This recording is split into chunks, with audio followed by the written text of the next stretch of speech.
Alright guys, it is Ben and Joe, aka Casper and Stopping from Codename Pizza, and I know that we brought you a lot of zombie info today, but we've got this one last bit, and I promise we'll make it short and sweet. But anyway, if you remember back to the breakdown that we did before, or the zombie trailer in general, I'll leave a link in the description to that.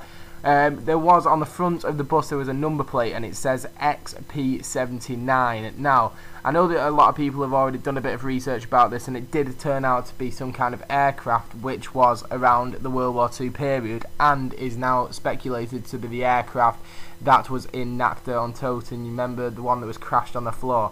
Well, if you type the XP-79 into Google, you then get on the Wikipedia page and go down to testing, and it says it has a link for Groom Lake. Now, if we click the Groom Lake, it sends us to a page called Edwards Air Force Base. Now, in this Edwards Air Force Base, you need to copy that and then put it into Google again. But if you remember back to the moon map, there was a banner and it said Groom Lake on it. So we added Groom Lake on the end of Edwards Air Force Base into Google, and it sent us directly to a link for a Wikipedia page of Area 51.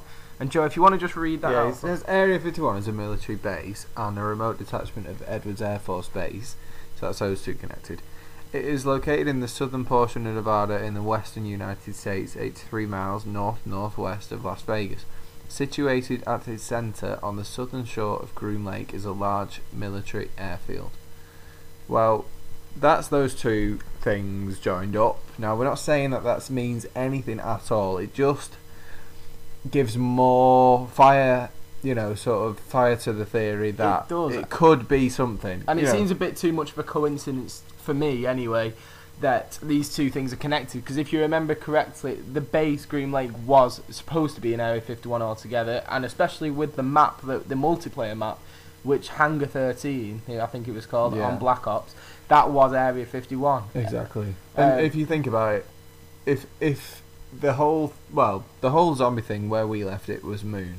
Yeah. And the Easter egg at the end was pretty much the end to that map, which was the Earth being nuked, which is where we're at now on this new trailer. Well, that's what we're presuming anyway. This is correct. And if Richtofen's on the moon and he comes back down, it doesn't, it wouldn't be too if it is him who's driving the bus in the other trailer that we've talked about in our previous video, if it is him driving the bus, then it wouldn't be too much of a stretch of the imagination to think that he's teleported down from the moon and he's now hopped on this bus to continue the story.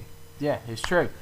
And seeing as it's right it's not next door, it's not like he's had to. Yeah, it's right next door almost. At least it's in the same vicinity. It's not like he's had to go across the world or anything. And we have had a look, and there is a bus station there. There's no pictures of this bus station, but we know there is one. So that's pretty much. It could be a military base. It could be a military hospital. We don't know. We have no idea. But this is all we've got for you today, guys. So if you want to leave your thoughts in the comment section below, and we'll catch you in the next one, guys.